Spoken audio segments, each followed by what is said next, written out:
Hello दोस्तों, आपका हमारे यूट्यूब चैनल में स्वागत है। दोस्तों, मैं आपके लिए जीके का रामबाण लेकर आया हूं, जो कि आरआरबी, एनटीपीसी और एसएससी तथा विभिन्न प्रतियोगी परीक्षाओं में पूछे जाने वाले ये सारे प्रश्न हैं। चलिए स्टार्ट करते हैं फर्स्ट क्वेश्चन से।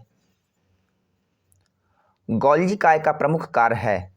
तो देखिए, गोल्जी काय का जो प्रमुख कार्य है उसका काम है स्त्रावी। स्त्रावी जो है गोल्जी काय का प्रमुख कार्य है। चलिए अगला क्वेश्चन देखते हैं। किसकी उपस्थिति के कारण पादप कोशिका और पशु कोशिका में अंतर पाया जाता है। तो यह है कोशिका भित्ति। कोशिका भित्ति के कारण ये कोशिका जो भित्ति है वो पादप कोशिका और पशु कोशिका में अंतर पाया जाता है। चलिए अगला क्वेश्चन देखते हैं। कौन सा अंग प्रायः जंतु कोशिका में उपस्थित नहीं होता है। तो यह है लवक। लवक जो होता है यह जंतु कोशिका में उपस्थित नहीं होता है। चलिए अगला क्वेश्चन देखते हैं। निम्नलिखित में से कौन सा कोशिकांग डीएनए रखता है। तो जो है कोशिकांग जो डीएनए रखता है वह है माइटोकॉन्ड्रिया। माइटोकॉन्ड्रिया जो है यह कोशिकांग डीएनए रखता है। चलिए अगला क्वेश्चन देखते हैं। कोशिका व आणविक जीव विज्ञान केंद्र कहाँ स्थित है। तो यह जो है यह हैदराबाद में स्थित है। कोशिका व आणविक जो केंद्र विज्ञान केंद्र कहाँ स्थित है, यह है हैदराबाद में। चलिए अगला क्वेश्चन की ओर बढ़ते हैं। जीव द्रव्य शब्द का प्रयोग सर्वप्रथम किसने किया था। यानी कि जीव द्रव्य का जो शब्द का प्रयोग जो है सर्वप्रथम किसने किया था। तो इसका आंसर होगा पुरकिंजे। पुरकिंजे के द्वारा किया गया था। चलिए नेक्स्ट क्वेश्चन है। कोशिका की क्रियात्मक गतिविधियां किसके द्वारा नियंत्रित होती है। तो यह राइट आंसर होगा केंद्रक। केंद्रक के द्वारा यह नियंत्रित होती है। चलिए नेक्स्ट क्वेश्चन बढ़ते हैं। जीव द्रव्य जीवन का भौतिक आधार है, यह कथन किसने कहा था। देखिए, जो जीव द्रव्य जो है यह जीवन का भौतिक आधार है, यह हक्सले के द्वारा कहा गया था। चलिए नेक्स्ट क्वेश्चन की बढ़ते हैं। फूलों और बीजों को विभिन्न प्रकार के आकर्षक रंग प्रदान करता है, क्या करता है। तो इसका राइट आंसर होगा क्रोमोप्लास्ट। क्रोमोप्लास्ट है जो फूलों और बीजों को विभिन्न प्रकार के आकर्षक रंग प्रदान करता है। चलिए नेक्स्ट क्वेश्चन है। पत्तियों को हरा रंग प्रदान करता है कौन। तो पत्तियों को जो हरा रंग जो है ये क्लोरोप्लास्ट के द्वारा प्रदान होता है। चलिए नेक्स्ट क्वेश्चन की बढ़ते हैं। कोशिका की आत्महत्या की थैली किसे कहा जाता है। तो देखिए, कोशिका को आत्महत्या की जो थैली है ये लाइसोसोम को कहा जाता है। चलिए नेक्स्ट क्वेश्चन की ओर बढ़ते हैं। जीवन का भौतिक आधार है। तो देखिए, जीवन का जो भौतिक आधार है यह है प्रोटोप्लाज्मा। ये जीवन का भौतिक आधार है। चलिए नेक्स्ट क्वेश्चन की ओर बढ़ते हैं। न्यूक्लियस की खोज सर्वप्रथम किसने की थी। तो देखिए, न्यूक्लियस की जो खोज है सर्वप्रथम ब्राउन के द्वारा न्यूक्लियस की खोज सर्वप्रथम की गई थी। चलिए नेक्स्ट क्वेश्चन की बढ़ते हैं। माइटोकॉन्ड्रिया किसमें उपस्थित होता है। माइटोकॉन्ड्रिया किसमें अनुपस्थित होता है। तो ये जो है ये जीवाणु में ये अनुपस्थित होता है माइटोकॉन्ड्रिया। चलिए अगला क्वेश्चन को बढ़ते हैं। भोजन का अनिवार्य अवयव है। तो देखिए, भोजन का जो अनिवार्य जो अवयव है यह है कार्बोहाइड्रेट। ये कि भोजन का एक अनिवार्य अवयव है। चलिए नेक्स्ट क्वेश्चन की बढ़ते हैं। निम्नलिखित में से कौन सा पादप पदार्थ मानव शरीर में ईंधन का काम करता है। तो देखिए, ईंधन का जो काम करता है वह है कार्बोहाइड्रेट। कार्बोहाइड्रेट जो है ये ईंधन का कार्य करता है। चलिए अगला क्वेश्चन की बढ़ते हैं।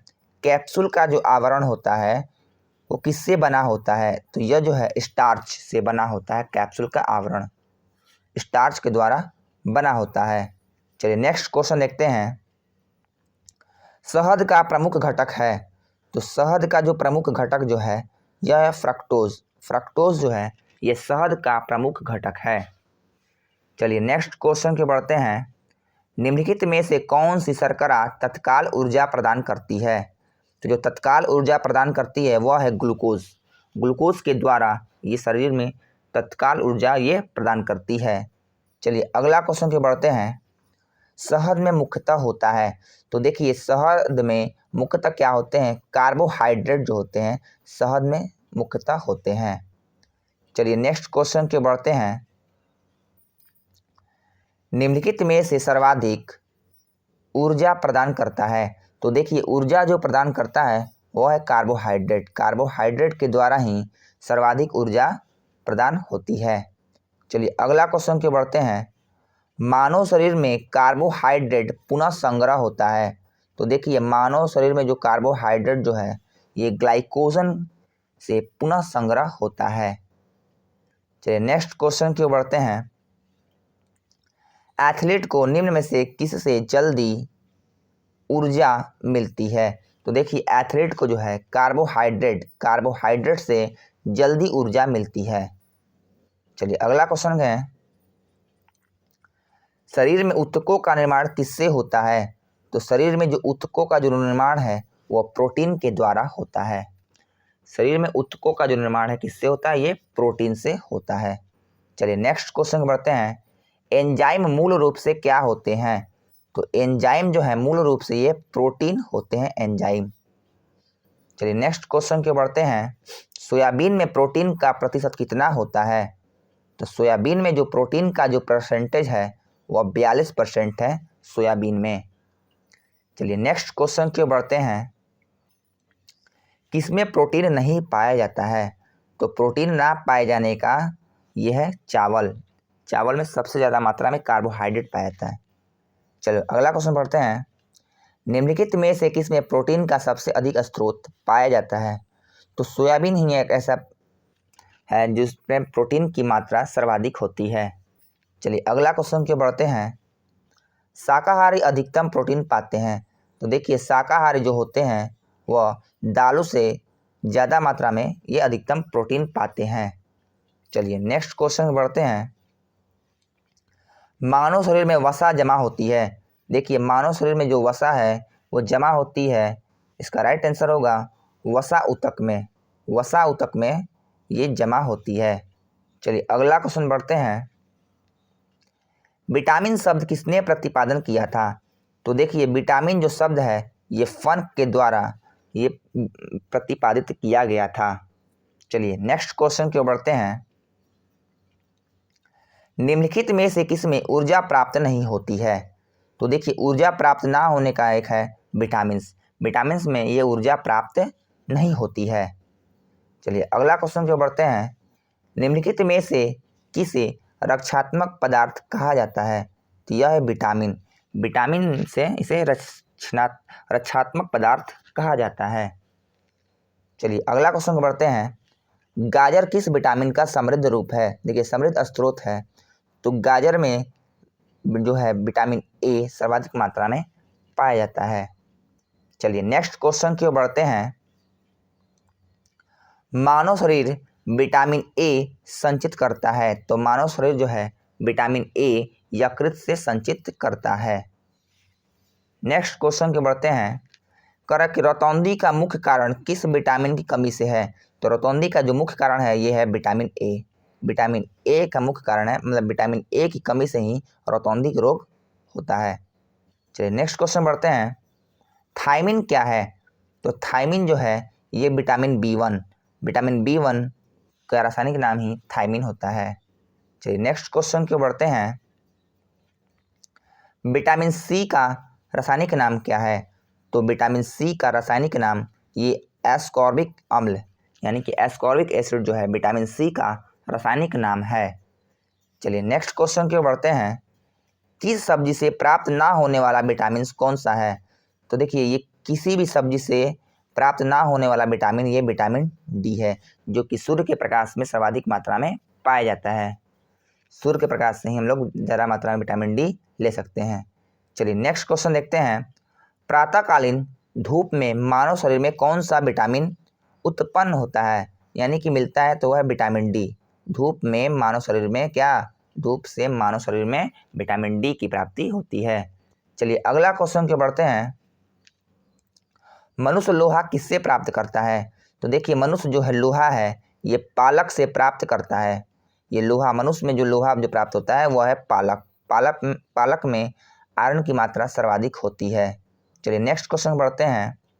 मानव शरीर में औसतन ऑक्सीजन का परसेंटेज कितना होता है? तो यह जो है 50% लगभग होता है मानव शरीर में औसतन ऑक्सीजन का परसेंटेज। चलिए अगला क्वेश्चन के बढ़ते हैं। निम्नलिखित में से कौन सा आयोडीन का एक सर्वोत्तम स्रोत है? तो जो आयोडीन का सर्वोत्तम जो स्रोत है वह है शैवाल। शैवाल जो है ये आयोडीन का सर्वोत्तम स्रोत है। चलिए नेक्स्ट क्वेश्चन के बढ़ते हैं। मछलियों के यकृत के तेल में किसकी प्रचुर मात्रा में होती है? तो देखिए मछलियों के यकृत जो तेल है उसमें विटामिन डी जो होता है ये प्रचुर मात्रा में होता है। चलिए नेक्स्ट क्वेश्चन के बढ़ते हैं। विटामिन डी के सर्जन में निम्न में से क्या पाया जाता है? तो देखिए विटामिन डी जो है कि सर्जन में निम्न में से कैल्सीफेरोल, कैल्सी जो फेरोल है ये विटामिन डी के सर्जन में पाया जाता है। चलिए नेक्स्ट क्वेश्चन के बढ़ते हैं। विटामिन का रासायनिक नाम क्या है? तो देखिए विटामिन का जो रासायनिक नाम जो है ये टोकोफेरोल विटामिन का रासायनिक नाम है। चलिए नेक्स्ट क्वेश्चन के बढ़ते हैं। मानव शरीर में रक्त का थक्का किस विटामिन से बनता है?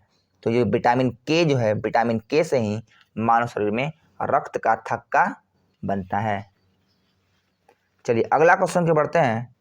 दांतों में निम्नलिखित में से क्या होता है? तो देखिए दांतों में जो है कैल्शियम होता है। दांतों में निम्नलिखित में क्या होता है? तो कैल्शियम होता है। चलिए नेक्स्ट क्वेश्चन के बढ़ते हैं। निम्नलिखित में से किस तत्व का संबंध दांतों की विकृति से साथ जुड़ा हुआ है?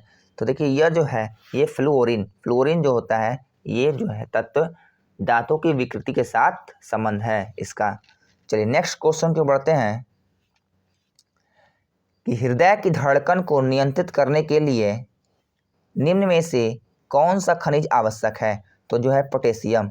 पोटेशियम एक ऐसा जो खनिज है जो कि हृदय की धड़कन को नियंत्रित करने के लिए यह आवश्यक है। दोस्तों अगर आपको वीडियो अच्छा लगे तो लाइक, सब्सक्राइब एंड शेयर जरूर करें। मिलते हैं नेक्स्ट वीडियो में, तब तक के लिए धन्यवाद।